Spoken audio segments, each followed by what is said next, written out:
Good evening. You have once again found your way to my manor. They say adventure calls to the bold, the young, and the daring. In the winter of 1959, a group of 9 students answered that call, journeying into the desolate, snow-capped Ural Mountains. It was a trek filled with hope and youthful bravado. Yet, they never returned. Their camp was found, eerily abandoned, the tent ripped from the inside. And what was discovered next defies all logic. The truth lies buried beneath the snow, lost to a silent, unforgiving wilderness. A tale so strange it has haunted us for over half a century. Tonight, we peel back the layers of this chilling enigma. Prepare yourselves, for we are about to enter the Dyatlov Pass.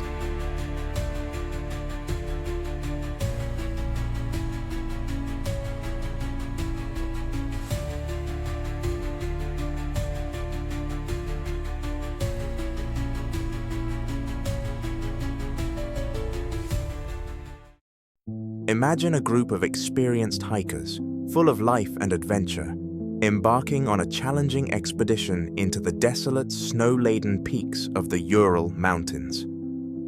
It's February 1959, and 9 Soviet trekkers, led by the ambitious Igor Dyatlov, set out on a journey that would forever be etched into the annals of unsolved mysteries. They were skilled, prepared, and confident. Yet what awaited them on the slopes of Holat-Shakhl, the mountain locales ominously called Dead Mountain, was something far beyond their wildest nightmares. This is the story of the Dyatlov Pass incident, a chilling tale that has baffled investigators, scientists, and enthusiasts for over 6 decades, leaving behind a trail of unanswered questions and a legacy of terror. On the night of February 1st, 1959, something went terribly wrong. The group had set up their tent on the eastern slope of Holat-Shakhl. What happened next is a blur of panic, confusion, and unimaginable horror. Their tent, found days later, was ripped open from the inside, as if the occupants had fled in a desperate, frantic escape. 9 sets of footprints, some barefoot, some in socks, led away from the campsite, heading towards the dense forest below. But why? What could have driven these experienced mountaineers to abandon the safety of their shelter in sub-zero temperatures, seemingly in a state of sheer terror? The search and rescue operation began days later, and what they found only deepened the mystery. The first 2 bodies, Yuri Doroshenko and Yuri Krivonishenko, were discovered near a cedar tree, almost a mile from the tent, dressed only in their underwear, with signs of hypothermia. A crude fire pit nearby suggested a desperate attempt to survive the brutal cold. Their hands were burned, indicating they had tried to build a fire, but the extreme conditions quickly overwhelmed them. But the horror had only just begun. Over the next few months, the remaining bodies were found, scattered across the desolate landscape. The autopsies revealed a disturbing array of injuries that defied logical explanation. Some had died of hypothermia, but others bore signs of severe physical trauma. Lyudmila Dubinina had fractured ribs and was missing her tongue, eyes, and part of her jaw. Her internal organs were intact, yet the force required to inflict such damage was immense, akin to a high-speed car crash. Semyon Zolotaryov also had fractured ribs, and Nikolai Thibault-Brignol suffered a severe skull fracture. These were not injuries consistent with a simple fall or exposure. They suggested a powerful, external force, yet there were no external wounds on their bodies that would indicate a struggle or an attack. It was as if they had been crushed from within. The sheer brutality of these injuries, coupled with the victims' desperate flight, painted a picture of unimaginable terror. Adding another layer to this already perplexing puzzle, investigators found traces of radiation on some of the victims' clothing. This discovery immediately sparked speculation about secret military tests or some unknown radioactive anomaly. The levels were not lethal, but significant enough to raise serious questions. The Soviet authorities, in their initial investigation, concluded that the deaths were caused by a compelling natural force, a vague and unsatisfying explanation that only fueled the flames of suspicion and conspiracy theories. The case was quickly closed, and the files were classified, leaving a void of unanswered questions that would haunt generations. For decades, the official Soviet explanation remained shrouded in secrecy, offering little comfort or clarity to those seeking answers. The idea of a compelling natural force felt like a convenient way to dismiss a deeply unsettling event. But as the years passed and the Iron Curtain began to lift, new information and renewed interest brought the Dyatlov Pass incident back into the spotlight. In 2019, the Russian government reopened the investigation, hoping to finally bring closure to this enduring mystery. The reopened investigation, led by prosecutor Andrei Kuryakov, focused on a more scientific, albeit still debated theory, a slab avalanche. This theory suggests that a compact slab of snow, loosened by strong winds or the hiker's own actions, slid down the gentle slope, collapsing their tent. The hikers, in a state of panic, cut their way out of the tent, fearing a larger avalanche. They fled into the darkness, seeking shelter in the tree line, where they attempted to build a fire. Kuryakov theorized that some of them might have dug a snow den for protection, which then collapsed, causing the severe internal injuries found on some of the bodies. The missing eyes and tongue, he suggested, could be attributed to scavenging animals. Those who remained outside would have succumbed to hypothermia. This theory gained further traction in 2021 when Swiss researchers Johann Gaumer and Alexander M. Puzrin published a paper in Communications, Earth and Environment. Using a mathematical model, they demonstrated that a slab avalanche was indeed plausible given the terrain and weather conditions. However, even they admitted that their findings didn't provide a definitive answer, only added plausibility to the avalanche theory. Critics of this theory point out that the slope was not steep enough for a typical avalanche, and the nature of the injuries still seems too severe for snow alone. The debate rages on, leaving the door open for more sinister possibilities. The lingering questions surrounding the official explanation have given rise to a multitude of conspiracy theories, many of which point fingers at the Soviet military. The presence of radiation on the clothing, though downplayed by official reports, remains a significant piece of evidence for those who believe the hikers stumbled upon something they weren't supposed to see. Was it a secret weapons test gone wrong, a failed missile launch, or perhaps a clandestine operation involving unknown technologies? The Cold War was a time of intense secrecy and rapid technological development, making such scenarios disturbingly plausible. One prominent theory suggests that the hikers were victims of a Soviet military experiment involving a new type of weapon, possibly an infrasound device. Infrasound, a low-frequency sound imperceptible to the human ear, can cause feelings of dread, panic, and even physical discomfort, leading to irrational behavior. It can induce nausea, disorientation, and a profound sense of fear, potentially explaining the hikers' frantic escape and their seemingly irrational actions.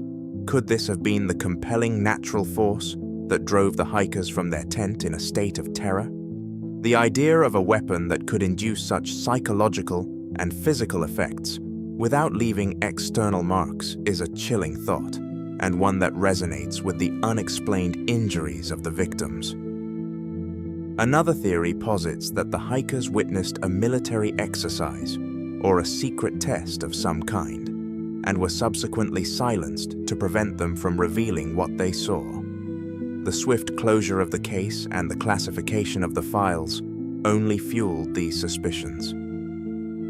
The lack of transparency from the Soviet authorities, coupled with the unusual circumstances of the deaths, led many to believe that a deliberate cover-up was in play.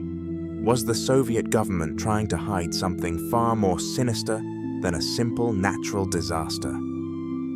The Cold War era was rife with secrecy and paranoia, making such a scenario disturbingly plausible. The idea that these young, adventurous individuals became collateral damage in a clandestine operation adds a tragic and infuriating dimension to the mystery. For many, the conventional explanations, even the more elaborate conspiracy theories, fail to fully account for the sheer strangeness of the Dyatlov Pass incident. This has led to the exploration of theories that venture into the realm of the unexplained and the supernatural. Could something truly otherworldly have been responsible for the hiker's demise? One of the more sensational theories involves the Yeti, or the Russian equivalent, the Mansi people's Menk. The idea is that the hikers encountered a large, unknown creature, which, in a fit of aggression or territorial defense, attacked them. While the injuries don't perfectly align with a typical animal attack, the sheer force implied by some of the trauma has led some to consider this possibility. However, there's no concrete evidence of such creatures in the region, and it remains largely in the realm of folklore. Another fascinating, albeit speculative theory, involves extraterrestrial intervention. The discovery of strange glowing orbs in the sky, reported by other groups of hikers in the region around the same time, coupled with the radiation found on the clothing, has led some to believe that the Dyatlov group encountered a UFO. Did they witness something alien that led to their deaths? Were they victims of an accidental or intentional encounter with advanced technology? The idea of a cosmic horror, a force beyond human comprehension, adds a terrifying dimension to an already chilling story.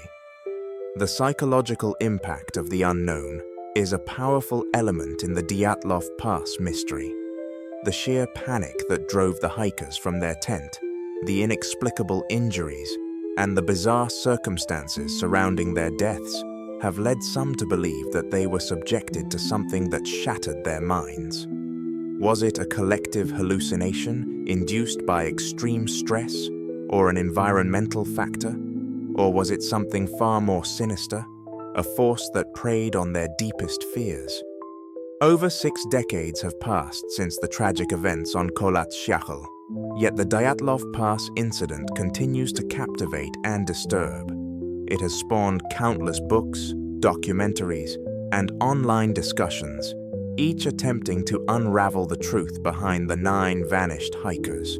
The allure of the unknown, the tantalizing hints of a cover-up, and the sheer horror of the discoveries have cemented its place as one of the greatest unsolved mysteries of the 20th century. While the slab avalanche theory offers a plausible scientific explanation for some aspects of the incident, it fails to fully account for the most disturbing details: the severe internal injuries without external trauma, the missing eyes and tongue, and the inexplicable panic that drove the hikers into the deadly cold. These anomalies continue to fuel the more outlandish theories, from secret military experiments to encounters with unknown entities. The Dyatlov Pass incident serves as a stark reminder of the fragility of human life in the face of nature's raw power, and perhaps something far more sinister. It is a story that challenges our understanding of reality, pushing the boundaries of what we consider possible. As long as there are unanswered questions, as long as the details remain shrouded in mystery, the chilling tale of the Dyatlov Pass will continue to haunt our imaginations, a testament to the enduring power of the unknown. What truly happened on that fateful night in February 1959? Was it a natural disaster, a military cover-up, or something far more terrifying, something beyond our current understanding? The Dyatlov Pass incident remains a chilling enigma, a testament to the fact that some mysteries are destined to remain unsolved, forever whispering their secrets on the cold, unforgiving winds of the Ural Mountains. Ultimately, whether you lean towards a scientific explanation, a government cover-up, or something truly out of this world, the Dyatlov Pass incident forces us to confront the limits of our understanding. It's a story that continues to resonate, a chilling reminder that some secrets are buried deep, not just in the snow, but in the very fabric of the unknown. I have told you what I know. Whether you believe it or not is entirely up to you.